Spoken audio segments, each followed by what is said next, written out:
안녕하세요. 저는 네일숍을 운영하는 30대 여자입니다. 손님에게 네일을 하며 이런저런 사연을 많이 들었지만 제가 사연의 주인공이 될 줄은 꿈에도 생각하지 못했네요. 답답한 마음에 저도 누구에게 하소연하고 싶었지만 아무래도 네일숍을 운영하다 보니 이미지 같은 게 중요하잖아요. 네일숍 특성상 동네 여자분들이 많아 이런저런 소문이 퍼질까 제가 겪은 일을 말할 수도 없었죠. 그러니 답답한 마음은 쌓여만 갔어요. 이런저런 생각 끝에 이곳에 사연이라도 올리면 답답한 제 마음이 풀릴 것 같아 글을 올리게 되었습니다. 저는 남편과 7년 연애를 하고 3년 정도 결혼 생활을 했어요. 7년을 함께 했으니 함께한 시간은 짧은 것은 아니었죠. 그런데도 저는 남편에 대해 제대로 알고 있는 것이 없었던 것 같아요. 남편이 무엇을 좋아하는지, 그리고 어떤 사람을 만나는지 전혀 몰랐으니까요. 물론 남편이 저를 배신한 게 꼭 그런 문제만은 아니었지만 후회되는 것은 어쩔 수 없나 봐요. 처음부터 그에 대해 잘 알았다면 그와 결혼하지 않았을 테니까요. 기가 막힌 저의 인연의 시작은 남편 형과 저의 인연부터 시작했습니다. 남편의 형은 제 대학과 선배였어요. 후배들을 잘 챙겨주기로 유명했지만 유독 저와 유머 코드가 잘 맞았기에 자주 붙어 다녔습니다.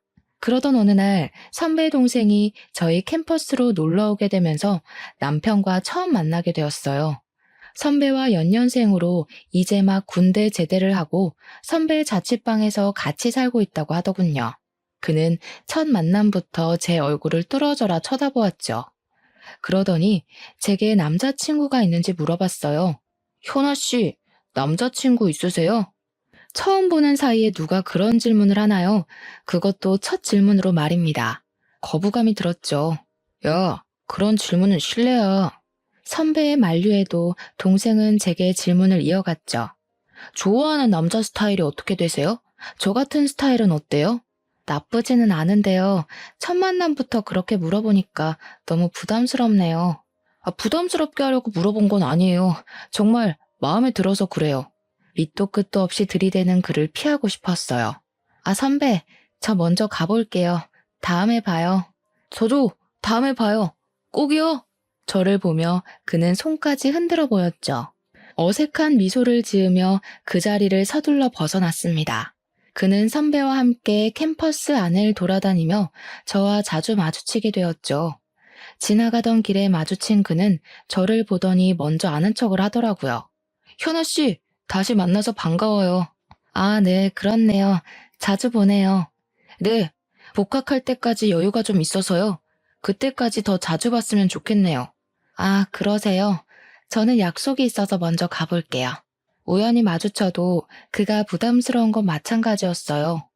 저를 정말 좋아해서 저런 말을 하는 건지 아니면 사람을 헤프게 봐서 그런 말을 하는 건지 알 수 없었죠. 서둘러 인사를 하고 자리에서 벗어나는 순간 그가 제 손을 잡고 우산을 지어주더라고요. 현아 씨, 오늘 오후에 비 온대요. 우산 꼭 챙겨가요.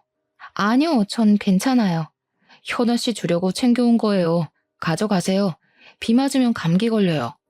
됐다고 거절을 했지만 우산을 가져갈 생각을 하지 않았죠.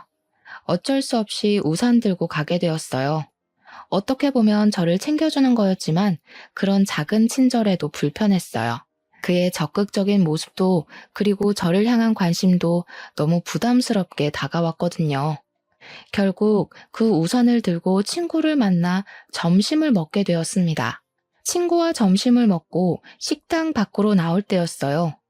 오전에는 맑았던 하늘에서 비가 내리는 겁니다. 친구가 제 손에 들린 우산을 들고 활짝 펼쳤죠. 그러면서 일기예보도 잘 챙겨본다고 칭찬을 하더라고요.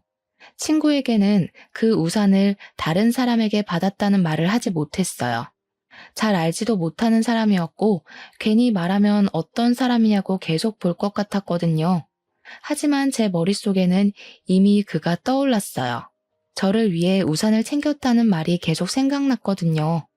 다음에 만나면 우산 잘 썼다고 감사 인사를 남기고 싶었지만 선배와 함께 다니던 그의 모습은 더 이상 보이지 않았습니다. 선배에게 그에 대해 물어볼까 싶다가도 입이 잘 떨어지지 않았어요. 보기 싫을 때는 아무리 찾아도 보이지 않던 그가 찾을 때는 보이지 않자 왠지 보고 싶어지더라고요. 우연히 선배와 마주치게 되면 저도 모르게 두리번거리며 그를 찾고 있었어요. 그를 다시 만나게 된 건 보름 정도 흘렀을 때였어요. 시내 거리에서 걸어오는 그를 보고 한달음에 달려가 그에게 먼저 인사를 건넸죠. 준경 씨, 저번에 우산 너무 고마웠어요. 그동안 무슨 일 있었어요? 한동안 안 보이던데요. 아, 효나 씨, 그동안 잘 지내셨어요? 네, 복학 준비를 하고 있어서요. 우리 학교도 여기서 멀지 않아서 자주 볼 수 있겠네요. 그래요? 잘 됐네요. 우리 자주 봐요. 정말 신기했어요. 한번 무너진 경계의 벽은 순식간에 사라져버렸거든요. 처음에는 감사한 마음에 그와 이야기를 나누었던 것 같아요. 하지만 그와 이야기를 할수록 정말 저와 잘 맞더라고요. 취향도 비슷하고 생각하는 것도 비슷했죠. 자연스럽게 같이 어울려 놀았던 것 같아요. 만나서 밥도 먹고 공부도 하고 그러다 보니 어느 순간 저는 그와 선배가 없어도 따로 만나는 사이가 되어 있었습니다. 누가 먼저 사귀자고 말 꺼낸 건 아니었지만 저희는 연인 사이가 되었어요. 그와 연애를 한 지 2년 정도 되었을까요? 남자친구가 타도시 회사에 취직이 되었다고 하더라고요. 졸업 후 바로 취직되었으니 기쁜 일이었지만 멀리 떨어져서 지내야 한다니 우울해졌죠. 제 주위에도 장거리 연애를 시작한 친구들은 금방 헤어졌거든요. 처음에는 잘 지내다가 자연스럽게 멀어지면서 헤어지게 된다고 했거든요. 거기다 가까운 거리도 아니고 1시간 반 거리라니 시외버스를 타고 와야 한다는 번거로움까지 더해지자 제 불안감은 배가 되어 돌아왔습니다. 너무 먼 것 같아. 왕복 3시간이잖아. 저기요, 자주 올 테니까 너무 걱정하지 마. 떨어져 있어도 나는 자기뿐이라는 거 알잖아. 치, 말만 그렇게 해놓고 몸이 멀어지면 마음도 멀어지는 거 아니야? 절대 그럴 일 없으니까 걱정하지 마. 내가 자기를 얼마나 사랑하는데. 그는 사랑을 증명이라도 하듯이 매주 저를 만나기 위해 1시간 반 거리를 찾아왔죠. 아직 차가 없어 시외버스를 타고 오면 피곤하기도 할 텐데 그는 그런 내색을 전혀 하지 않았어요. 피곤하지 않아? 너무 먼 거리잖아. 나는 괜찮으니까 피곤하면 매주 안 와도 돼. 주중에도 자기가 보고 싶은 거 꾹꾹 참은 거야. 가까운 거리였으면 매주가 아니라 매일 올 텐데 아쉬운걸? 피곤할 텐데 저를 위해 그렇게 말해주는 그에게 너무 고마웠죠. 어쩜 이렇게 한결같이 좋아해 줄 수 있는지 저도 그를 사랑하지 않을 수가 없었죠. 장거리 연애를 하는 5년 동안 그는 그 먼 길을 부지런히 오갔습니다. 그 사이 저도 대학을 졸업하고 내일 쪽으로 일하게 되었어요. 몇 년 동안 차곡차곡 모아 놓은 돈으로 주택가 근처에 작은 네일숍을 오픈하게 되었죠. 대출을 껴서 오픈한 숍이었지만 저만의 작은 공간이 생겼다는 것만으로도 너무 행복했어요. 그때 결혼 생각도 들었습니다. 마음이 통했는지 그가 먼저 결혼을 하자고 청혼을 했죠. 현아야, 나와 결혼해 줄래? 평생 행복하게 해줄게. 정말? 당연하지. 나도 자기를 행복하게 해주고 싶어. 연애 기간 동안 한 번도 저를 실망시킨 적이 없었기에 그의 청혼을 흔쾌히 받아들였습니다. 저희는 연애를 시작한 지 7년 만에 결혼을 하게 되었죠. 결혼했더라도 저희는 1년 동안 주말 부부로 지내야 했어요. 남편이 회사에서 맡은 프로젝트가 있어 그만둘 수가 없기도 했지만 신혼집을 구할 때 대출을 받았기에 경제적으로도 남편이 계속 일을 해야 했습니다. 하지만 결혼했어도 혼자 지내는 시간이 길어지자 외로웠어요. 결혼하고도 텅 빈 집에 홀로 있으려니 정말 결혼한 게 맞는지 연애할 때와 달라진 게 없어 보였습니다. 그때는 떨어져 지내는 외로움이 너무 컸던 것 같아요. 언제 다시 함께할지 모르는 시간이 더욱 길게만 느껴지기도 했죠. 당시에 저는 제 네일숍을 정리하고 남편이 사는 지역으로 내려가고 싶었어요. 그래서 남편에게 넌지시 말을 꺼냈습니다. 자기야, 내가 자기 곁으로 갈까? 떨어져 지내다 보니까 너무 외로워. 자기 곁에 있고 싶어. 어구, 남편이 없어서 그렇게 외로워? 그런데 겨우 거기서 자리 잡았는데 여기 오면 다시 처음부터 시작해야 하잖아. 다시 생각해보는 건 어때? 우리 결혼한 지 1년이나 됐는데 연애할 때랑 하나도 달라진 게 없는 것 같아. 아이라도 있으면 결혼했다는 게 실감이라도 날 텐데 언제까지 이렇게 지내는 건 싫어. 처음부터 다시 시작하더라도 자기랑 같이 있고 싶어. 그렇지만 우리 아직 아파트 대출도 남았는데 자기가 내려오는 건 아닌 것 같아. 이번 프로젝트 끝나면 내가 이직하는 게 어떨까? 외로워도 조금만 참아. 반년 뒤 남편은 회사를 정리하고 제 곁으로 오게 되었죠. 남편은 직장을 이직해야 했지만 저와 함께 한다는 것만으로도 정말 좋아했어요. 남편과 함께 있으니 자연스럽게 아이를 원하게 되었죠. 그 전에는 남편과 떨어져 지내서 아이가 안 생긴다고 생각했지만 같이 지내도 아이는 쉽게 생기지 않았어요. 시부모님도 남편과 같이 지내고 난 후부터 은근히 아이를 기다리시기 시작하셨어요. 너희 아이가 아직이냐? 이제 같이 사니까 서둘러 가져라. 그래야 부부 사이도 더 돈독해지는 거야. 네, 어머니. 저희도 아이를 가지려고 하는데 빨리 안 찾아오네요. 뭘 기다려. 요즘 다들 병원에서 가지더라. 너희도 괜히 기다린다고 마음고생하지 말고 병원 가서 만들어. 병원에 가서 아이를 가지라는 말에 처음에는 거부감이 들었어요. 아이를 낳고 싶은 건 맞지만 굳이 그렇게까지 해서 아이를 가져야 하나? 하는 생각이 들었거든요. 그런데 남편이 아이들만 보면 발길을 멈추고 한참을 쳐다보더라고요. 자기야, 아이 너무 귀엽지 않아? 아이들은 정말 천사 같아. 자기 닮은 딸 낳으면 정말 예쁠 텐데. 남편이 아이를 좋아하는 건 알고 있었지만 이렇게 자신의 아이를 원하고 있을 줄은 생각하지 못하고 있었죠.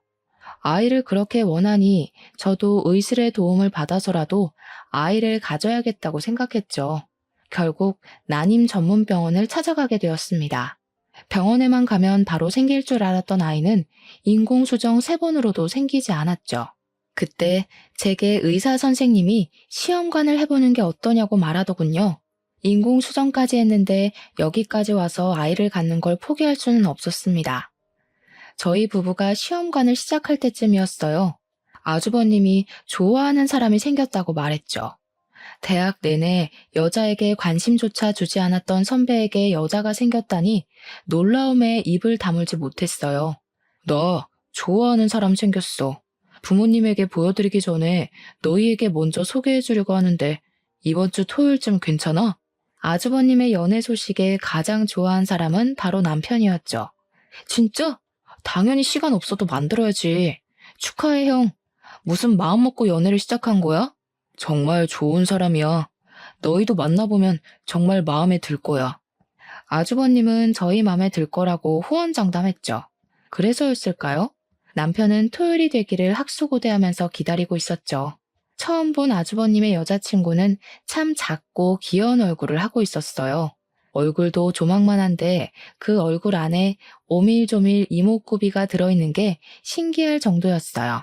성격도 얼마나 서글서글한지 참 좋아 보였어요. 안녕하세요. 처음 뵙네요. 잘 지내봐요, 형님. 제가 형님이라고 말하자 그분은 손을 가리고 웃으며 부끄러워하더라고요. 형님이라니 너무 부끄러워요. 그래도 그렇게 들으니까 기분이 너무 좋네요. 화기애애한 저희 분위기와 다르게 남편은 저녁 식사 내내 얼굴이 잔뜩 굳어 있었죠. 형님이 화장실에 간 사이에 남편은 아주버님에게 헤어지라고 다그치더라고요. 형, 저 여자랑 헤어져. 느낌이 너무 안 좋은 것 같아. 왠지 싸한 게. 헤어지는 게 좋을 것 같아. 너 무슨 말을 그렇게 해. 느낌이 안 좋다니. 그런 사람 아니야. 오늘 처음 만났잖아. 얼마나 좋은 사람인데. 조금 더 겪어보고 헤어지라고 말해.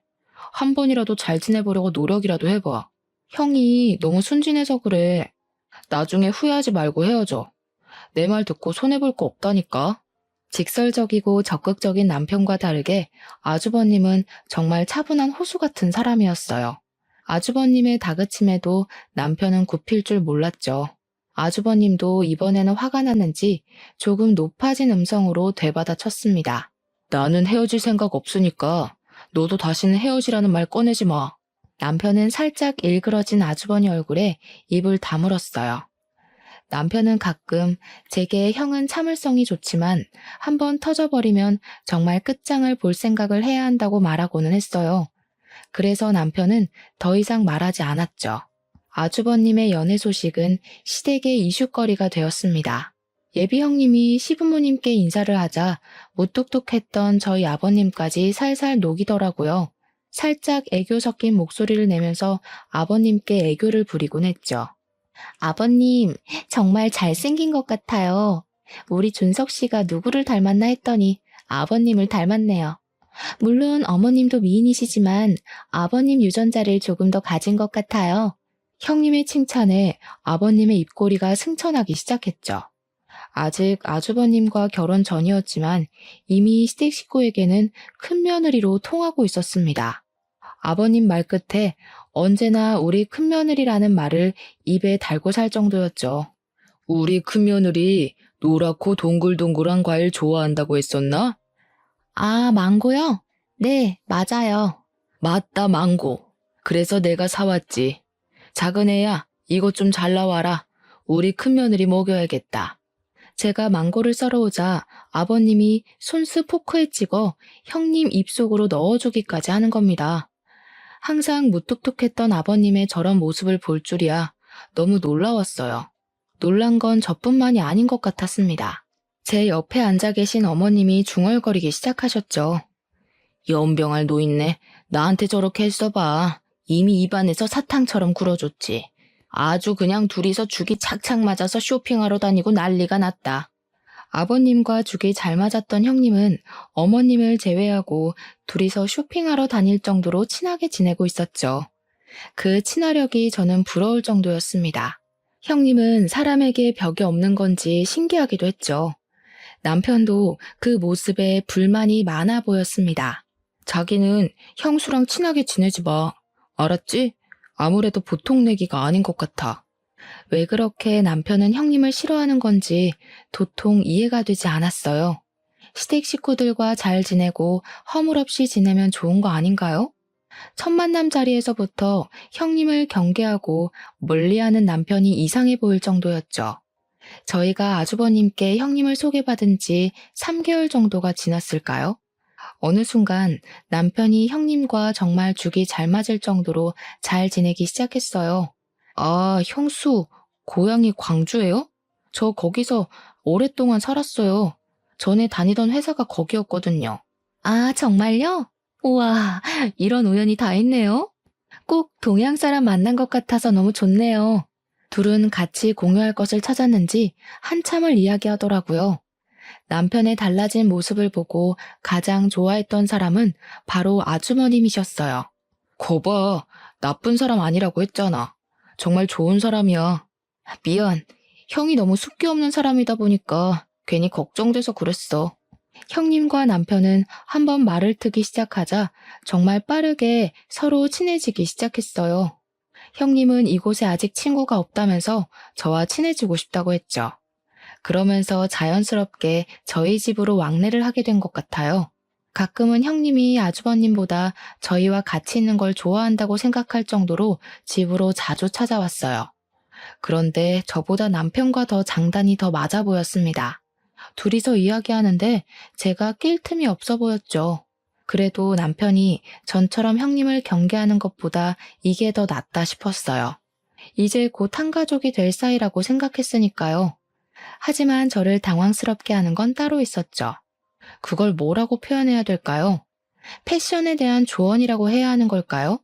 함께 식사하는 자리에 남편이 제가 골라준 하늘색 남방 셔츠를 입고 나간 적이 있었어요. 파스텔 톤이 아닌 청색에 가까운 셔츠였죠. 형님은 남편이 입은 셔츠를 보더니 옷이 안 어울린다고 하더라고요. 서방님, 그 색 잘 안 받는다. 좀 더 파스텔 톤이 어울리는데. 서방님 피부톤이 조금 어두운 편이잖아요. 더 밝은 색 입어요. 저희 남편 피부 그렇게 어두운 편 아닌데요. 여름이라서 조금 타서 그래요. 서방님은 원래 살짝 어둡지. 형님 말에 당황스러웠어요. 제 남편 피부톤을 제가 더 잘 알지 않겠어요? 물론 남편이 백옥 같은 피부는 아니었지만 그렇다고 옷을 골라 입을 정도의 피부톤을 가지고 있는 건 아니었거든요. 그런 일은 그것뿐만이 아니었어요. 제가 남편에게 골라준 향수가 남편 이미지와 다르다면서 새로운 향수를 사준다든지 제가 사준 가방이 들고 다니기 불편해 보인다며 다른 가방을 선물해 주었죠. 이런 걸 어떻게 받아들여야 할지 너무 난감했어요. 제가 보기엔 도가 지나친 오지랖처럼 보였거든요. 형님 너무하는 거 아니야? 내가 그렇게 센스가 없어? 왜 당신한테 사주는 것마다 꼬치꼬치 지적하지? 남편은 핸드폰을 보면서 시큰둥하게 대답했어요. 왜? 신경 써주면 좋은 거 아니야? 관심 있으니까 그런 말도 해주는 거지. 남편 말에 정말 별일도 아닌 일에 신경 쓰고 있는 건지 머리가 아팠어요. 손가락으로 관자놀이를 꾹꾹 눌렀죠. 너무 스트레스 받지 마. 안 그래도 시험관 때문에 신경이 너무 예민해진 거 아니야? 별일도 아니잖아. 당시에 남편 말대로 지속적인 시험관 실패로 정말 예민해졌나 싶기도 했어요. 계속 임신에 실패해서 마음이 우울하기도 했거든요. 원인이라도 확실하게 있는 난임이면 모를까 둘 다 정상이라는데 아이는 계속 생기지 않았으니까요. 그러다 며칠 후 어머님 생신으로 시댁에 방문하게 되었을 때 일이었어요. 점심때 시댁 식구들이 모이기로 하면서 저는 이른 아침부터 시댁으로 가서 음식 준비를 해야 했죠. 밖에서 먹으면 편하겠지만 아버님의 까다로운 식성 때문에 집에 와서 외식은 거의 꿈도 못 꿀 일이었거든요. 그렇다고 시어머니 생신에 어머님이 밥상을 차리라고 할 수는 없잖아요. 어쩔 수 없이 제가 음식 장만을 떠맡게 되었죠. 한참 부엌에서 음식 장만을 하는데 거실에서 시댁 식구들이 이야기하는 목소리가 들렸어요. 어머님, 아버님, 저희 아기 가졌어요. 아이고, 우리 큰며느리 시집 오기 전부터 이렇게 예쁜 집만 골라 할까. 형님과 아주버님이 혼전 임신을 했다고 시댁 식구들 앞에서 말하고 있었죠. 아버님은 기다리던 손주를 보게 되었다며 너무 좋아하셨어요. 형수, 축하해요. 혼수 준비를 제대로 하셨는데요? 너무 부럽다. 우리도 빨리 아이 가져야 하는데. 남편이 입가 가득 미소를 지으면서 축하 인사를 건넸죠. 그런 남편 모습을 보고 있으려니 괜히 미안해지더라고요. 남편이 아이를 얼마나 기다리고 있었는지 알고 있으니까요. 두 분은 만난 지 몇 개월 만에 생긴 아이가 왜 우리에게는 이렇게도 더디게 찾아오는 건지 서운하기까지 했죠. 결혼 전인데 벌써 아이가 생겨서 너무 당황스러워요. 이 사람 배가 더 불러오기 전에 결혼식을 올려야 할 것 같아요. 형님과 아주버님은 결혼을 서두르겠다고 했죠. 그때 아버님이 자리에서 벌떡 일어나시면서 손을 내저었어요. 결혼을 서두르다니? 지금부터 결혼 준비한다고 해도 빠듯할 텐데. 배불러서 결혼식 올릴 테야? 아이 낳고 차분히 해라. 그래도 결혼식부터 하는 게 낫지 않을까요? 아이 낳고 하면. 그래 자기야. 아버님 말씀 듣자. 어른 말 들어서 손해볼 거 없어. 거 봐라. 너보다 우리 며느리가 더 똑똑하다. 기특하기도 하지. 형님을 바라보는 아버님 눈에서 꿀이 뚝뚝 떨어지고 있었죠. 그때 형님이 저와 눈이 마주치자 자리에서 벌떡 일어났어요. 어머, 이제 보니 동서 혼자 음식을 준비를 다 했구나. 내가 도와줄게. 그때 아버님이 형님 손을 와락 잡으며 다시 자리에 앉혔습니다. 아이고, 임신한 애가 무슨 부엌일이야. 너는 가만히 자리에 앉아 있어라. 오늘은 작은 애가 다 할 거야. 아버님 말에 멋쩍은 미소만 나왔죠. 시댁 식구들은 축제 한가운데 앉아 있는데 저 혼자 외딴 섬 같은 느낌이 들었어요. 그때 아주버님이 일어나서 부엌으로 왔죠. 재수씨, 제가 도와드릴게요. 혼자 음식 장만하느라 힘들었죠? 그때는 너무 감사하더라고요. 서운하고 울적했던 마음이 한꺼풀 가셨어요. 지금 생각해보니 시댁에서 항상 저를 도와주었던 사람은 제 남편이 아니라 아주버님이셨어요. 어머님이나 아버님이 제게 심부름을 시키면 먼저 나서서 하곤 했죠. 가끔은 무신경한 남편보다 아주버님이 제 시댁 생활의 버팀목 같았어요. 아주버님은 항상 제게 아주버님이기 전에 선배니까 어려운 게 있으면 마음 편히 부탁하라고 하시곤 했어요. 그런 말을 해줄 때면 정말 든든했죠. 형님이 임신하면서 저도 임신에 대해 조급함이 더 생기게 되었어요.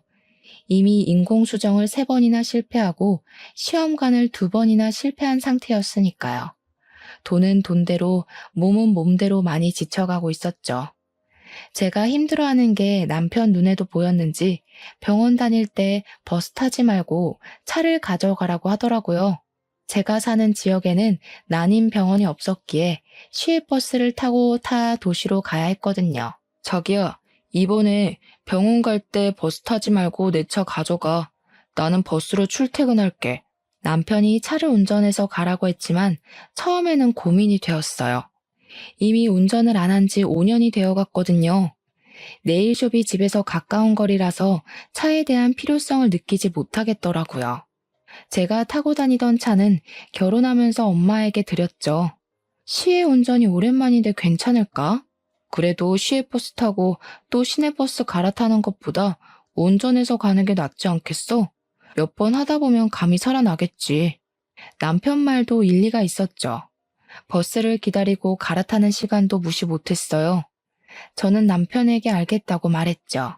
남편 차를 운전해서 병원으로 출발했습니다. 버스를 타고 몇십 번이나 오가던 길인데도 막상 제가 운전해서 가려니 처음 가는 길 같았어요. 잔뜩 긴장한 채 핸들을 부여잡고 운전하기 시작했죠. 앞차를 노려보며 안전거리를 지키자, 신호를 지키자 세뇌하듯이 읊조리기까지 했어요. 그런데 운전이라는 게 저만 잘한다고 되는 게 아니더라고요. 옆에서 끼어드는 차를 보지 못하고 직진하다가 접촉사고를 내고 말았습니다. 순간 눈앞이 깜깜해지면서 머리가 새하얗게 변해버렸죠. 차에서 내려 상대편 차주와 대화하고 블랙박스를 확인하기로 했어요. 사고가 어떻게 나게 된 건지도 기억이 안 나더라고요. 어찌나 놀랐는지 블랙박스 동영상을 돌려보려는 손가락이 덜덜 떨려서 멈추지 않는 거예요. 결국 사고 장면의 영상이 아닌 다른 영상을 누르고 말았습니다. 다시 끄려고 했지만 남편 차가 낯선 곳에 서 있더라고요. 차는 한적한 강변에 세워져 있었고 익숙한 목소리가 녹음되어 있었죠. 진짜 와이프랑 안 헤어질 거야? 안 헤어진다니까. 도대체 왜 우리 형을 꼬신 거야? 너나 우리 형이랑 헤어져. 그건 남편과 형님의 목소리였어요. 처음에는 두 사람이 무슨 말을 하고 있는지 도통 이해가 되지 않았죠. 서로 누구와 헤어지라고 하는 건지 영상을 꺼야 한다는 걸 알았지만 몸이 움직이지 않았어요. 그럼 너도 와이프랑 헤어져. 나랑 더 잘 맞는다며? 왜 그 여자랑 결혼한 거야? 네가 아무리 그래도 난 아내랑 이혼 안 해. 우리 형 사랑하긴 하니? 아이는 어떻게 할 거야? 형 아이 맞긴 한 거지? 무슨 소리야. 내가 사랑하는 것도 당연히 아이 아빠도 너지. 뭐 이런 불륜관계도 짜릿하잖아. 그렇지? 정말 너 때문에 못 살겠다. 그래서 내가 너를 계속 만나나 봐. 녹음 파일을 듣고 놀라서 팔딱였던 심장이 멈춰버린 것 같았어요. 온 세상이 암흑처럼 느껴지더라고요. 차창을 두드리며 상대편 차주가 어떻게 처리할 거냐고 물어보았지만 저는 입이 덜덜 떨려서 아무 말 할 수가 없었죠. 그 후 상대편 차주와 제가 접촉사고를 어떻게 처리했는지조차 기억나지 않더라고요. 그만큼 남편의 외도는 정신적으로 엄청난 충격을 주었습니다. 블랙박스에 녹화된 파일을 더 열어보아야 하나? 아니면 보지 말아야 하나? 고민이 되었어요. 저는 다시 판도라의 상자를 열고 말았습니다. 그 뒤 영상이 제 오해를 풀어주길 바랬거든요. 이렇게 나랑 자주 만나도 돼? 형이 의심하지 않아? 몰래 나왔지. 그 사람 내 말이라면 파트로 매주를 만든다고 해도 믿으니까 걱정하지 마. 당분간 못 만날 거야. 아내한테 내 차 가지고 병원 다니라고 했거든. 아내가 지금 많이 힘들어해서. 진짜 그 여자랑 아이 가질 거야? 당신 아이는 내 뱃속에 있다니까. 그 여자랑 헤어져. 그럼 우리 둘이 아이 키울 수 있어. 아이 가지고 싶다면서 아이도 못 낳는 여자랑 왜 사는 거야? 난 아내랑 헤어질 생각 없다니까. 그만 포기해. 그 아이는 내 아이가 아니라 형 아이여야 해. 애처가 나셨네. 내가 이래서 그 여자를 좋아하지 못하겠다니까. 정말 볼수록 짜증나 죽겠어. 적당히 해. 티 안 나게. 이런 사이를 뭐라고 말해야 하는 걸까요? 명백한 불륜 관계였지만 그것보다는 공생이라고 해야 할까요? 이 기이한 관계에 대해 정확한 정의를 내릴 수가 없더라고요. 이미 남편과 형님은 아주버님을 통해 만나기 전부터 아는 사이였어요. 남편은 오래전부터 저와 주말에 만났다면 형님을 주중에 만나고 있었던 거죠. 더욱더 놀라웠던 건 형님은 이미 예전부터 남편에게 다른 여자 있다는 걸 알면서도 만났다는 거예요. 남편이 직장을 그만두고 제 곁으로 오자 남편을 따라 이사를 하고 남편에게 접근하기 위해 아주버님을 이용했다는 거였습니다. 이런 걸 사랑이라 말해야 하는 건가요? 집착이라고 해야 하는 걸까요? 그리고 남편은 결국 형의 여자라는 것을 알면서 다시 형님과 만난 거죠. 문득 정신을 차리고 보니 아주버님 회사 앞이더라고요. 저도 모르게 지금 이 순간 가장 먼저 떠오른 사람이 아주버님이었어요. 같은 피해자로서 그리고 가장 효과적으로 두 사람에게 복수할 수 있는 사람이니까요.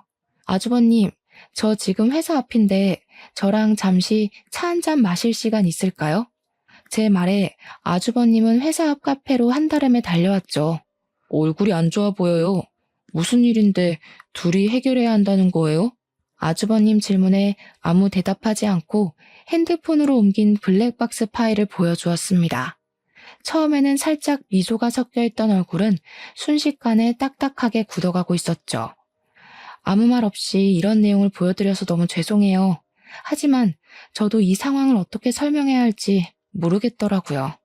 제 핸드폰을 들고 있는 아주버님의 손이 달달 떨리고 있었습니다. 아주버님은 제게 핸드폰을 건네준 뒤 남편에게 전화를 걸었죠. 야, 너 어디야?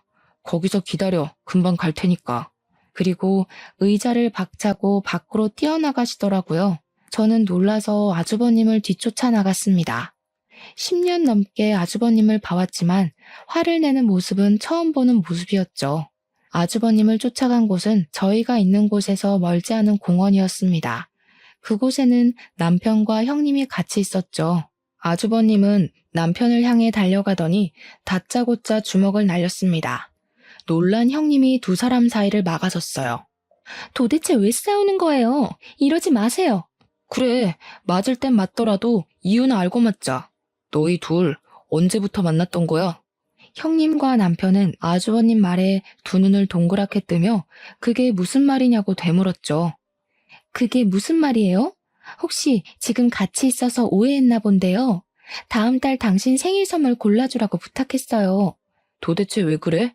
형, 오해가 있으면 말로 풀어. 괜히 주먹부터 들이대지 말고.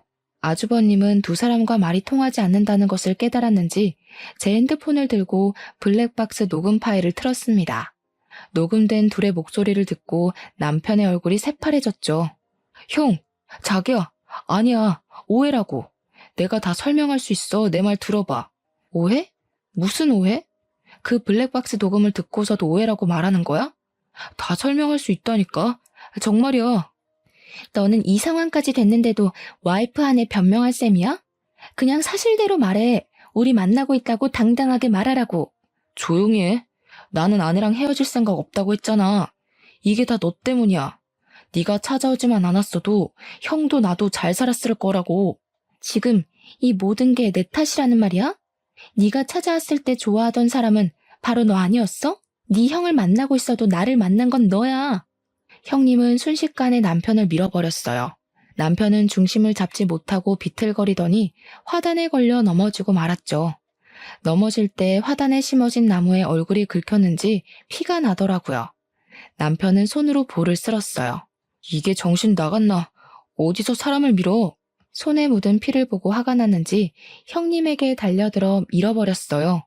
형님은 뒷걸음질 치다가 뒤로 넘어지면서 시멘트 타일에 엉덩이를 크게 찍고 말았습니다.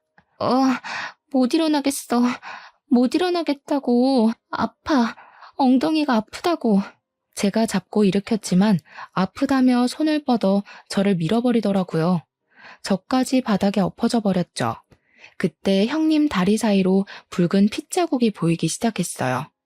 아주버님이 서둘러 119에 신고했죠.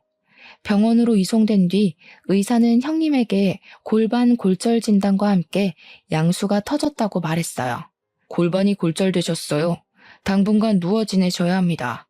그것보다 지금 임신 5개월이라고 하셨는데 조기 양막 파열로 파수가 일어났어요. 초음파 결과 남은 양수가 거의 없어요. 그럼 어떻게 되는 거예요? 지금 아이 심장은 뛰고 있는데 양수가 없어서 생존하기 힘들어요. 출산하신다고 해도 아이가 너무 어려서 생존 확률이 거의 없어요. 유도 분만을 하실 건지 제왕절개를 하실 건지 정하셔야 합니다. 그럼 아이를 죽여야 한다는 거예요? 이런 말 드리게 돼서 죄송합니다. 인큐베이터에 들어가기에도 너무 어린 아이라서요. 아이 심장은 아직 뛰고 있었지만 양수가 적어 아이가 살 수 없다고 하더군요. 안타까운 상황에 형님은 한없이 눈물만 흘렸습니다. 이런 결과를 원한 게 아니었는데 아이가 잘못되니 죄책감이 밀려 들어오더라고요. 그런 상황에서도 남편은 변명하기 바빴죠. 자기야, 정말 오해야. 나 형수랑 아무 관계도 아니야. 아니, 전에 몇 번 만난 건 맞는데 클럽에서 만났거든? 정말 오해하지 마. 사랑 그런 거 아니었어. 자기랑 멀리 있다 보니까 외로워서 몇 번 만났는데 거머리처럼 달라붙더라고. 심지어 나를 따라서 여기까지 쫓아왔잖아. 아이가 죽었는데 자기 변명을 하기 바쁜 남편 모습에 정남이가 뚝 떨어지더라고요. 지금 당신 아이가 죽었는데 그런 말이 나와? 누가 내 아이라는 거야? 아니라니까? 형 아이를 자꾸 내 아이라고 우기는 거야. 전에 내가 만났던 여자라고 형한테 말할 수도 없고. 내가 어떻게 하겠어. 더는 남편과 말도 섞기 싫어졌죠. 이미 상황이 이렇게 됐으니까 우리 이혼하자. 나는 이제 당신에 대한 신뢰도 믿음도 잃어버렸어. 난 당신하고 이혼할 생각 전혀 없어. 남자들 바람 피우는 거 한순간이야. 결국 조강지처한테 돌아온다는 말도 못 들어봤어. 결국 바람 피운 거 인정하는 거지? 당신이 이혼 못하겠다면 소송할 거야. 나는 더 이상 당신이랑 더러워서 못 살겠어. 바람 피운 것도 모자라서 이 핑계 저 핑계만 대는 모습이 정말 정남이 떨어진다. 남편도 화가 났는지 저를 향해 소리를 버럭 지르더군요. 뭐? 더러워? 정남이 떨어져? 이혼 소송? 그래, 하려면 해봐. 누가 이기나 보자고. 저희 부부는 재산 분할에 합의를 보지 못하고 결국은 이혼 소송까지 가게 되었습니다. 저는 남편 불륜으로 이혼하게 되었으니 위자료와 정신적 피해 보상을 요구했고 남편은 제가 이혼하기 위해 본인에게 불리한 증언을 내세운다고 우기고 있었죠. 법원에서 다시 만난 남편은 정말 당당해 보였어요. 워낙 남편의 귀책 사연은 뚜렷했고 증거도 있었으니 제가 승소할 거라고 믿어 의심하지 않았지만 남편 생각은 달라 보였습니다. 그 블랙박스 영상 증거로 사용 못해. 뉴스도 안 봤어? 불법 녹음은 증거 능력이 되지 못한다고. 결국 내가 바람 피웠다는 증거가 되지 못한다는 거지. 그래? 두고 보자. 당신이 나를 속이고 형님을 사람을 만나온 게 1, 2년이 아닌데 증거가 그것밖에 없겠어? 찾아보면 더 나오겠지. 그래, 할 수 있으면 해봐. 법이 그렇게 호락호락한 것 같아? 왜 그렇게 당당할까 했더니 블랙박스 파일이 증거로 채택되지 않을 거라고 확신하고 있었죠. 하지만 치열한 공방 속에 법원은 제 손을 들어주었습니다. 통신비밀보호법에 블랙박스 녹음은 해당하지 않는다는 이유였어요. 제가 강제로 설치한 게 아니었고 남편이 설치한 블랙박스에 우연한 사고로 제가 듣게 된 것이었으니까요. 저는 남편에게 위자료와 정신적 피해 보상을 받고 이혼하게 되었습니다. 법원을 나오면서 남편은 패소한 게 분한지 소리를 지르더군요. 아, 말도 안 돼. 이런 개 같은 경우가 어디 있어. 내 차 블랙박스를 강제로 받는데. 어디 있긴 여기 있지. 아직 대한민국에 정의가 있다는 거 아니겠어? 당신이 나를 속이고 형을 속이고 우리 둘을 농락한 벌에 비하면 너무 가볍지 않아? 나는 지금도 당신을 용서할 수가 없어. 당신 생각하면 아직도 치가 떨린다고. 지금도 반성조차 하지도 않잖아. 그래서 당신하고 이혼한 거야. 불륜이 아니라 뭘 잘못했는지 모르는 것 같아서 말이야. 저는 법원에서 두 눈을 크게 뜨고 저를 바라보는 남편을 두고 정류장으로 향했습니다. 아마 남편은 시간이 더 흐른다고 해도 자신이 어떤 잘못했는지 모르겠죠. 처음에는 당당하고 자신감 넘치는 그 모습이 사랑스러웠지만 이제 그 당당한 모습에 실망스러웠어요. 제가 사랑한 사람이 저렇게 못났던 사람이었을까 싶었죠. 그때 익숙한 차 한 대가 제 앞에 멈췄습니다. 아주버님 차였죠. 재수씨, 타세요. 데려다 드릴게요. 아무 말 없이 아주버님 차에 올라탔죠. 어쩌면 저보다 더 치명적인 상처를 입은 사람은 아주버님이셨으니까요. 저야 남편이랑 이혼하면 끝이지만 아주버님은 자신을 속이고 농락한 사람이 핏줄로 이어진 혈연이잖아요. 조용한 차 안에서 먼저 말을 꺼낸 사람은 아주버님이셨습니다. 동생 대신 제가 사과할게요. 사실 우리 관계가 이렇게 끝나는 것이 너무 아쉬워요. 그냥 좋은 선배와 후배로 남았으면 어땠을까 생각해요. 그럼 계속 얼굴 보고 살 수 있지 않을까요? 좋은 인연이 아니었으니 이렇게 된 거겠죠. 이게 왜 아주버님 탓이에요? 아주버님도 결국 피해자잖아요. 사실 내가 먼저 너를 좋아했어. 동생보다 먼저 말이야. 동생에게 네 이야기를 한 적이 있거든. 그런데 그 녀석이 궁금하다고 네 얼굴을 보고 온 뒤 사귀고 싶다고 조르기 시작하더라고. 난 당시에 너를 좋아한다고 말하지 못했어. 아주버님의 뜬금없는 고백에 놀랐습니다. 아무 말 하지 않고 두 눈을 동그랗게 뜨고 있자 멋쩍은 미소를 짓더라고요. 지금 와서 너랑 뭘 하겠다는 건 아니고 그때 내가 조금 더 솔직했더라면 네가 이런 일을 겪지 않을까 하고 말이야. 한 번도 아니고 두 번이나 내가 좋아하는 사람을 가로채 가니까 당시에는 화가 너무 났었어. 그런 모습 보여줘서 미안해. 그런 일을 겪고 화를 안 내는 게 비정상이죠. 약혼녀가 동생이랑 만나고 있는데 어떤 사람이 제정신이겠어요? 그러게. 지금 생각하면 무슨 매력에 끌렸나 싶긴 한데 아무튼 당연한 거지만 그 사람이랑은 헤어졌어. 그 사람도 이제 준경이한테 오만정이 떨어졌는지 고향으로 돌아가겠다고 하더라고. 뭐 태어나면 돌아가겠지. 짧은 대화였지만 아주버님의 대화를 듣고 많은 생각이 들었죠. 도대체 무엇을 얻기 위해 형님은 이곳까지 온 걸까요? 결국 모든 것을 다 잃었을 뿐인데 말이죠. 그 후 아주버님은 꾸준히 제 네일숍에 찾아왔어요.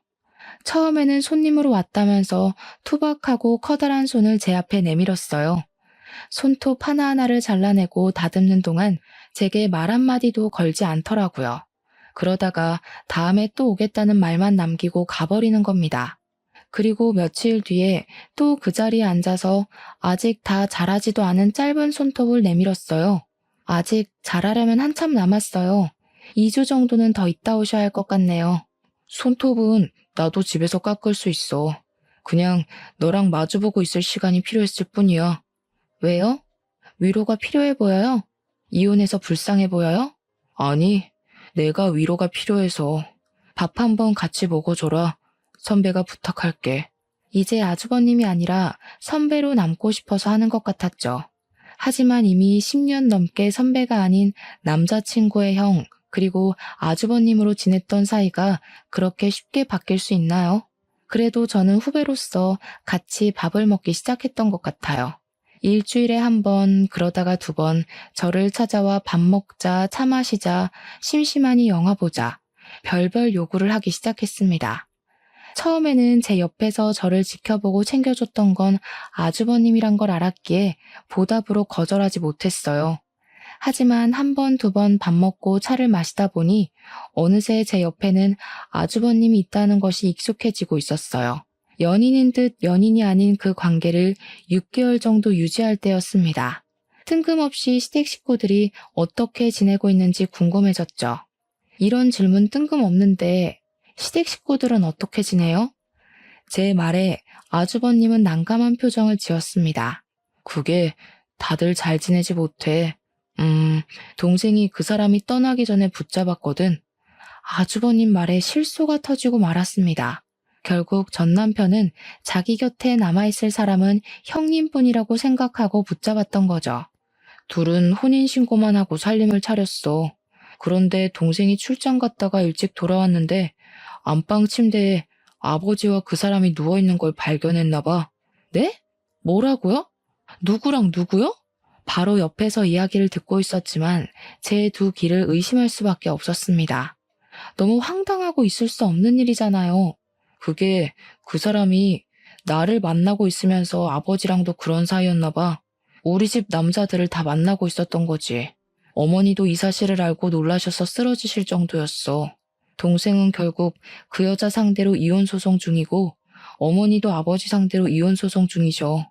거기다가 어머니는 그 여자 상대로 정신적 피해 보상을 신청하셨어. 지금은 내 집에서 지내시고 계셔. 시댁은 말 그대로 콩가루 집안이 되어버렸죠. 아주버님도 제가 이혼할 때 시댁과 인연을 끊다시피 했고 어머님하고만 가끔 연락하고 있었다네요. 그러다가 최근에 모든 사실을 알게 되었대요. 그 말을 듣고 지난 10년이 너무 허무해지더라고요. 사랑해서 한 결혼이었지만 내가 사랑했던 사람은 나를 사랑했던 적은 있을까 하는 생각이 들었거든요. 아마 진정한 사랑은 없었겠죠. 그동안 내일하면서 손님 남편이 바람을 피웠다는 이야기를 들을 때 정말 영혼 없이 위로했던 것 같아요. 어떤 위로로도 이 기분은 설명하지 못하겠더라고요. 특히 남편이 다른 사람이 아닌 형님을, 거기다 그 형님이 시아버지와도 불륜을 저지른 걸 어떤 말로도 표현할 수가 없었죠. 지금 생각해도 형님의 진정한 목적이 무엇인지 모르겠어요. 남편을 사랑해서 이곳까지 찾아왔다고 하기에는 설명이 안 되잖아요. 이런저런 일을 겪고 보니 앞으로 다시는 결혼하지 않고 혼자 지내고 싶은 마음이 크게 들었어요. 저를 진정으로 사랑해줄 수 있는 사람은 역시 저밖에 없다는 생각이 들거든요. 그래서 혹시나 저를 기다릴까봐 아주버님에게도 이런 제 마음을 전하게 되었죠. 이제 결혼 같은 거 하고 싶지 않아요. 너무 힘들고 지치는 일인 것 같아요. 나 자신을 갉아먹는 것 같고 결혼 생활보다 지금이 훨씬 더 좋은 것 같아요. 나는 지금으로 만족해. 그냥 서로 얼굴 보고 밥 먹고 차 마시고. 이런 생활 그전에는 꿈도 못 꿨잖아. 나도 지금이 전보다 더 행복해. 아주버님의 그 한마디가 참 많은 생각이 들게 하더라고요. 어쩌면 처음부터 아주버님이 먼저 고백했더라면 정말 그런 일은 겪지 않았겠다는 생각을 하게 되었어요. 하지만 이미 지나가 버린 시간을 되돌릴 수 없는 일이니 후회해도 어쩌겠어요. 지금 사는 삶에 최선을 다할 수밖에 없죠. 제 사연은 여기가 끝입니다. 그래도 이곳에 사연을 쓰고 나니 답답했던 마음이 후련하고 개운하네요. 여러분도 속에 있는 말을 털어놓을 사람이 없다면 일기장이라도 적어 답답한 마음을 풀었으면 좋겠습니다.